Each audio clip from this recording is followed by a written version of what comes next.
चाहिए। और sports science के बिना अधूरा है, एनालिसिस के बिना अधूरा है। साइंटिफिक एनालिसिस नहीं होंगे, एनालिटिक्स वाले लोग हमारे पास नहीं होंगे तो हम दूसरे खिलाड़ी में क्या अच्छा है, हमारे में क्या कमी है, हमारी पिछली परफॉर्मेंस में कहां कहां कमियां रही। जो लगभग 40 करोड़ 45 लाख रुपया खर्च आएगा, उसके शिलान्यास के अवसर पर आप सबको बहुत बहुत बधाई और बहुत बहुत शुभकामनाएं देता हूं। इसके अलावा हॉकी टर्फ जो आप अपने सामने देखते हैं, ये नई लगाई गई है लगभग 4 करोड़ रुपए की लागत से। उसके उद्घाटन के अवसर पर भी आपको बहुत बहुत बधाई और शुभकामनाएं। भाई निशित प्रमाणिक जी अभी कह रहे थे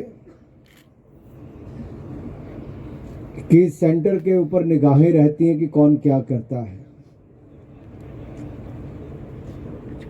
रमेश जी जब कभी भी लोकसभा के गलियारे में मिलना या हाउस में मिलना, तो एक सांसद के नाते कहने से नहीं हटते कि भाई देश के जितने मेडल जीतते 50% तो हरियाणा ही जीतता है। तो हर कोई अपनी उस पर साख रखता है कि हमने ये किया, हमने ये किया। ललिता जी को मैं धर्मशाला के समय से जानता हूं, और जब अपने खिलाड़ी और यहाँ की खेल सुविधाओं की बात आती है तो आपका पक्ष रखने में ये भी कभी पीछे नहीं रहती। तो यहाँ पर भी एक टीम भावना देखने को मिलती कि हर कोई आपको अपने साथ जोड़कर देखता है। तो आपकी उपलब्धि केवल आपकी उपलब्धि नहीं, ये पूरे भारत की उपलब्धि है जिस पर भारत को आप पर गर्व है। मेरा ये सौभाग्य है कि प्रधानमंत्री नरेंद्र मोदी जी के नेतृत्व में हमें काम करने का अवसर मिला। हमने पूर्व में भी देखा सुविधाएं बनती थी, लेकिन क्या स्केल होता था। पहले लगभग 840 करोड़ रुपए का बजट था, जो बढ़कर अब 3000 करोड़ रुपए इस साल हो गया है। ये अपने आप में बड़ा बदलाव है।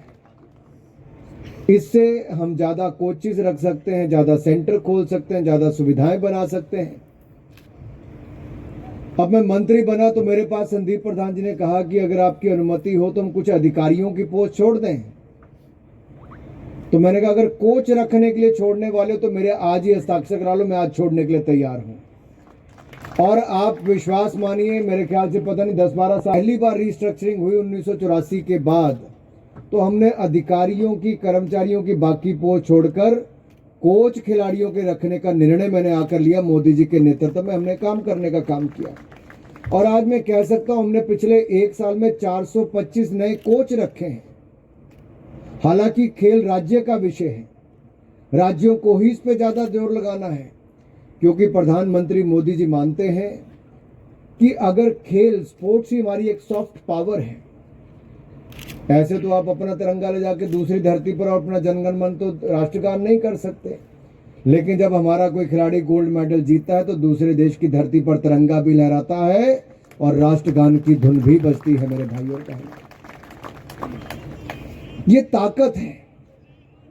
और शायद जो आपकी आर्थिक ताकत या सैन्य ताकत, ये दोनों को भी दुनिया कभी स्वीकार करने के लिए तैयार नहीं रहती, लेकिन सिनेमा का जगत हो या स्पोर्ट्स का जगत हो, इसकी ताकत को पूरा विश्व आपकी पहचानता है, और हमें इस ताकत को और बढ़ाना है।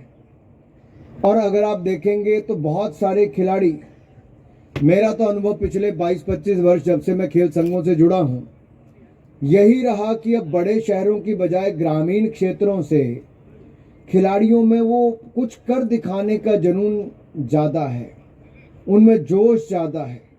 सुविधाओं अगर उनको थोड़ी सी भी मिल जाए तो बाकियों से ज़्यादा करने के लिए तैयार रहते हैं। और इसीलिए हमने तय किया है कि 1000 खेलो इंडिया सेंटर हम पूरे देश भर में बनाकर देंगे, और 750 की मंजूरी भी कर दी है। मेरे भाइयों का अब इसमें लाभ किसको मिलेगा? लाभ जो पूर्व खिलाड़ी हैं, अपनी खेल का कोई सेंटर चलाना चाहता है, मान लीजिए कोई कबड्डी का खिलाड़ी पुराना है, उसके बाद सरकारी नौकरी भी नहीं है, लेकिन उसको रोजगार भी चाहिए, वो प्रशिक्षण देना भी जानता है, चाहता भी है, तो हमने उसके लिए तय कर दिया कि 5 लाख रुपए सेंटर बनाने के लिए और 5 लाख रुपए साल को उसको सेंटर ऑपरेट करने के लिए देंगे, ताकि कोई खेल के बाद भी अपना सेंटर चला सके और भविष्य के खिलाड़ियों को जमीनी स्तर पर तैयार भी कर सके। ऐसे 1000 सेंटर हम पूरे देश भर में 15 अगस्त 2023 से पहले बनाकर आप सबको समर्पित कर देंगे। ये इधर वालों को तो खुशी हो रही, खिलाड़ियों को वो थोड़ा ज़्यादा पहले से आगे, इसलिए उनके हाथ नहीं चलते, मुझे लगता है थोड़ा सा। को शुरू में होता है जब वो बड़े टूर्नामेंट्स खेलना शुरू करता है, और खिलाड़ी के लिए तनाव से जूझना और इन चुनौतियों से निकलकर जीतना, यही सबसे बड़ी ज़रूरत है। स्किल्स में 19-21 का फ़र्क होता है अंतर्राष्ट्रीय स्तर पे। It is the mental toughness which will matter in the end.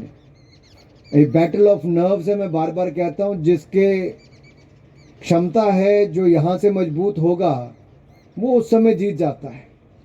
और कई खेलों में तो कुछ सेकंड का होता है कि आपने निर्णय क्या किया है, आपका मनोबल कितना ऊंचा है। और इसीलिए मैं कई बार प्रधानमंत्री मोदी जी का बार बार खेलों में नाम इसलिए लेता हूँ कि हमारे खिलाड़ियों के ऊपर वो कभी दबाव नहीं बनाते।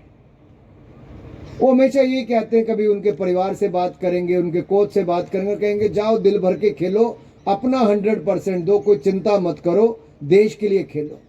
और कहीं आपके मनोबल नीचे भी हो तो ओलंपिक्स के समय भी दुनिया के किसी प्रधानमंत्री ने अपने खिलाड़ियों को फोन करके मनोबल बढ़ाया तो नरेंद्र मोदी जी ने करने का काम किया। और मैं इसलिए बात करता हूं ये बार बार कि वापिस आना, कोविड के टाइम बहुत मुश्किल था, वापिस आए तब भी आपको घर पे बुलाया, चाय पिलाई। बैडमिंटन की टीम के कुछ खिलाड़ियों ने कहा जी हम कुछ अच्छा कर नहीं पाए। उन्होंने कहा तो क्या हुआ, अगला अवसर आएगा। और जैसे ही अगला अवसर आया, जो 73 साल में हम थॉमस कप नहीं जीत पाए थे, इस बार गोल्ड मेडल भी हमारे बैडमिंटन प्लेयर्स ने थॉमस कप में जीता। यहीं से परवीन हुड्डा, मनीषा मौन हमारी बॉक्सर हैं, निखित जरीन है, जिन्होंने IBA वर्ल्ड बॉक्सिंग चैंपियनशिप में निखित ने गोल्ड मेडल जीता तो उन्होंने ब्रॉन्ज मेडल जीता। तो हमारी बेटियों ने भी आगे किया। हरियाणा ने इस बार खेलो इंडिया यूथ गेम्स करवाए तो क्या हुआ, 12 नेशनल रिकॉर्ड तोड़े और उसमें से 11 लड़कियों ने नेशनल रिकॉर्ड तोड़े हैं। ये अपने आप में बड़ी बात है। तो कई बार कोई कहता है कि महिलाओं के लिए आरक्षण दो, इसके लिए ये करो वो करो। मैं तो कहता हूं इनमें क्षमता इतनी, इनको एक अवसर दे दो। भारत की बेटियां बाकियों को पीछे छोड़कर बहुत आगे निकल जाती हैं।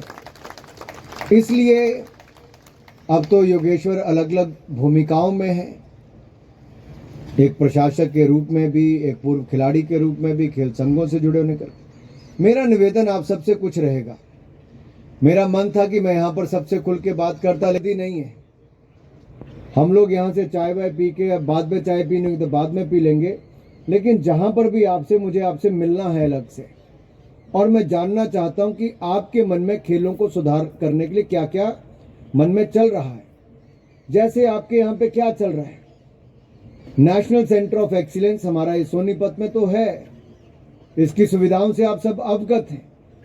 और ये लगभग 83 एकड़ में कैंपस है, और जो शानदार सुविधाएं यहाँ पर बनी हैं, यह सब आपके लिए है। इसके अलावा जो रोहतक में हमारा बॉक्सिंग का सेंटर है, और उसमें हमारे 400 के लगभग खिलाड़ी हैं, 200 के लगभग खिलाड़ी वहाँ पर हैं। इसके अलावा हिसार में हमारा साइड ट्रेनिंग सेंटर है, बवाना में है हमारा, भिवानी में है, कुरुक्षेत्र में है। और यही नहीं, हरियाणा में हमारे खेलो इंडिया अकेडमीज अब तक 15 हम मंजूर कर चुके हैं। और खेलो इंडिया अकेडमीज जो हैं वो भी NRC के अंतर्गत हमारी 9 हमने यहाँ पर एक्रेडिटेड अकेडमीज हमारी यहाँ पर है। और NSTC के अंतर्गत जो हमारे अखाड़े हैं, क्योंकि रेसलर भी यहाँ से बहुत आते हैं, वो NRC सोनीपत में 13 अखाड़े हमारे यहाँ पर हैं। तो शायद ही किसी इतने कम क्षेत्र वाले राज्य में इतनी ज़्यादा सुविधाएं कहीं पर है।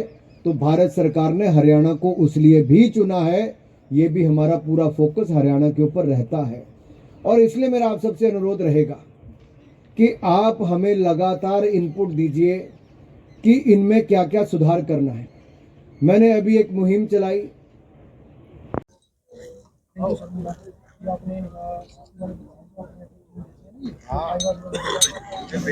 अच्छा एक ही बात पहन के रखो, पहनो ना भाई, बढ़िया भाई। इधर देखो अब मेडल समेत, मेडल दिखाओ इधर। हाँ बहुत बढ़िया। इधर देखो, इधर बहुत बधाई, बहुत बहुत शुभकामनाएं। हाँ जी। वेट कर रहा हूं, तो सभी लोग मिलकर अभी माननीय खेल मंत्री अनुराग जी का जो है आशीर्वचन हम लोग सुनेंगे। सभी लोग को बहुत बहुत धन्यवाद। उपस्थित सभी महानुभावों, मैं हृदय की गहराई से आप सभी को नमन करता हूं कि आज हम सभी लोग यहाँ पर उपस्थित हुए हैं। नेशनल सेंटर ऑफ एक्सीलेंस जिसकी काफ़ी जो एस्ट्रोटर्फ से लेकर जो काफ़ी डेवलपमेंट इंफ्रा डेवलप के लिए यहाँ पर माननीय खेल मंत्री जी उपस्थित हुए हैं, उनकी आशीर्वचन सुनने के लिए और किस तरह से इस नेशनल सेंटर ऑफ एक्सीलेंस को और बेहतर किया जाए। वैसे ये तो वर्ल्ड क्लास है ही, और भी कुछ अगर इस पे हम लोग कर सकते हैं तो उसका जो मार्गदर्शन है माननीय मंत्री जी हम सभी लोगों को देंगे। जब भी ओलंपिक्स आते हैं तो हम लोग सभी दिल थाम कर वेट करते हैं कि इस एनसीओई से कौन कौन सा प्लेयर ओलंपिक पे गया है, उनका ऊपर विशेष रूप से नजर रहते हैं, क्योंकि हर ओलंपिक में हर विश्व स्तरीय जो प्रतिस्पर्धा होता है, चाहे ओलंपिक हो, चाहे पैरालंपिक हो, चाहे कॉमनवेल्थ हो, सभी अंतर्राष्ट्रीय प्रतिस्पर्धा में हम लोग नजर रखते हैं। विशेष रूप से इस नेशनल सेंटर ऑफ एक्सीलेंस से जो भी खिलाड़ी प्रतिस्पर्धा में अंशग्रहण करते हैं उनके ऊपर, क्योंकि बहुत सारा आशय रहते हैं। ऐसा किसी भी ओलंपिक नहीं है जिसमें इस सेंटर ऑफ एक्सीलेंस की खिलाड़ियों ने अपना सर्वोत्तम प्रदर्शन से भारत की झंडा को और ऊंचा ना लहराया हो। और आज यहाँ पर उपस्थित सभी खिलाड़ियों को मेरा दिल की गहराई से मैं सभी लोगों को मैं अभिनंदन करना चाहूँगा कि आगे जाके हम लोग ये आशा रखते हैं कि आप लोग जिस तरह से मेहनत कर रहे हैं, आगे जाके इस नेशनल सेंटर ऑफ एक्सीलेंस से और भी बहुत सारा जो है ओलंपियंस यहाँ से हम लोगों को मिलने वाला है। और ये भी आशा रखते हैं कि बहुत सारा मेडल, चाहे वो ओलंपिक हो या पैरालंपिक हो या फिर कोई भी अंतर्राष्ट्रीय प्रतिस्पर्धा हो, उसमें जीतकर भारत की तिरंगा झंडा का आन बान और शान आप सभी लोग मिलकर बढ़ाएंगे, ये आशा रखते हैं। सभी को फिर से तहे दिल से धन्यवाद देते हैं।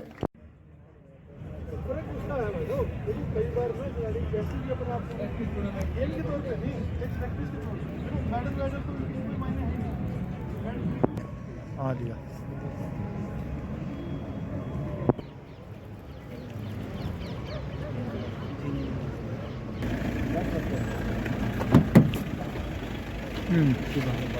हमारे बीच में माननीय केंद्रीय मंत्री भाई सामने से हटिए, सामने से हटिए। प्रसारण मंत्रालय भारत सरकार श्रीमान अनुराग सिंह ठाकुर जी का आगमन हो चुका है।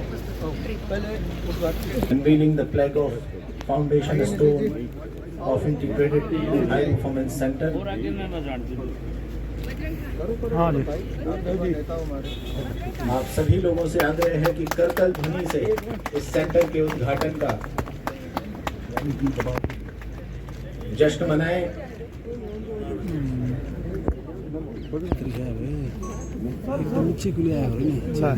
कहाँ देखना, उधर देखना क्या है? इनके साथ ही आज के कार्यक्रम के विशिष्ट अतिथि रमेश चंद्र कौशिक जी भी यहाँ पर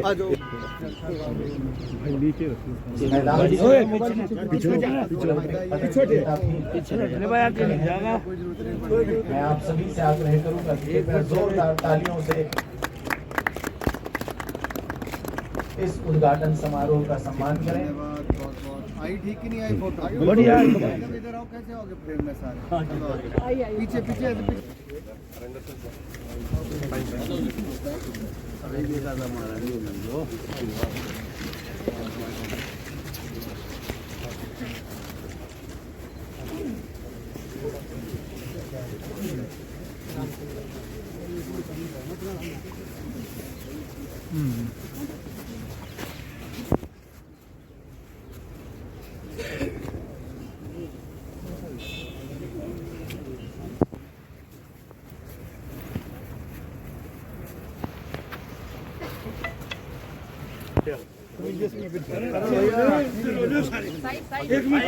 कहाँ से मारते हैं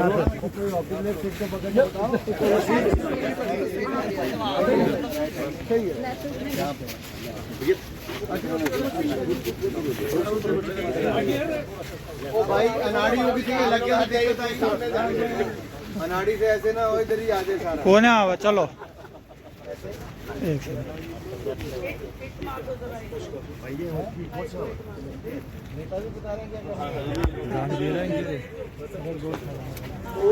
ओह बस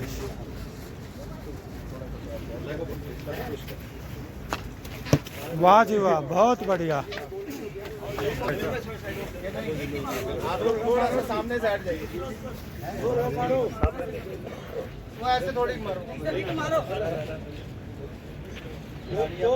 चलो जी वाह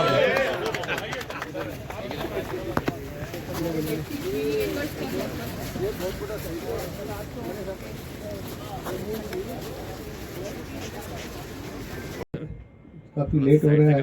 मैं ज़्यादा समय लेते हुए माननीय मंत्री जी का और अपने राज्य मंत्री जी का दोनों बहुत बहुत अपने पार्लियामेंट क्षेत्र में स्वागत करता हूं। और मंत्री जितने मेडल पूरे देश में आते हैं उनमें से 40% अकेला हरियाणा लेता है और उनमें से भी 20%, उनमें से 40% का 50% जो है वो हमारे सोनीपत डिस्ट्रिक्ट से आते हैं।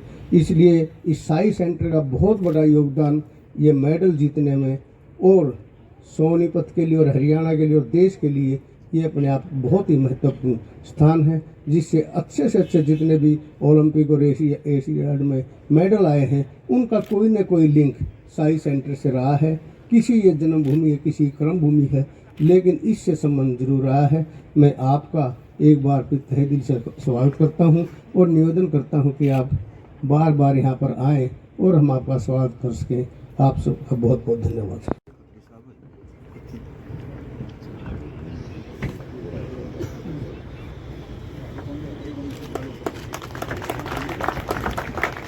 श्रीमान अभिषेक वर्मा जी से आग्रह है कि कृपया मंच पर आएं। श्रीमान अभिषेक शर्मा जी वर्मा जी। मिस सरिता मोर जो कि इंटरनेशनल रेसलर हैं, कृपया मंच पर आएं।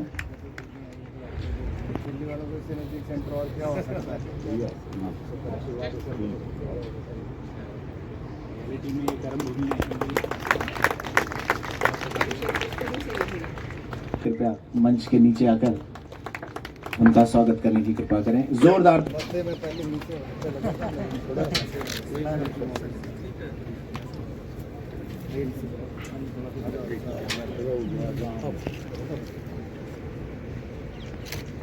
मैं चाहूंगा बाकी खिलाड़ी भी यहाँ पर साथ में आए जरा। बजरंग भाई साहब। हाँ जी